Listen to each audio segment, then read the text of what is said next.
இது பண்ணிக்கிட்டுருக்கேன். அடுத்த மாதம் இல்லைனாக்கா அடுத்த மாதமா அதுக்கு அடுத்த மாதமா அவர் கேள்வி இல்லை, அடுத்த மாதம் எப்போ இருந்து நான் ராவுத்தட்டை கேட்கணும், அங்கே கேட்கணும், இங்கே கேட்கணும், டைரியை பார்க்கணும், அதெல்லாம் இல்லை. எப்போ பிளான் பண்ணுறீங்க, என்ன டேட்?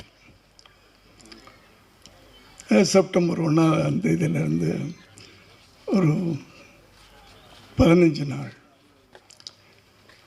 அப்படின்னு சொன்னேன். வச்சுக்கோங்க சார்.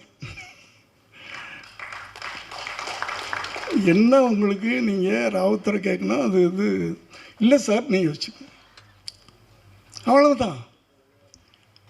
எனக்கு அதாவது ஒரு மனிதன்கிட்ட மனிதம் இருக்கும், இந்த அளவுக்கு இருக்குமா?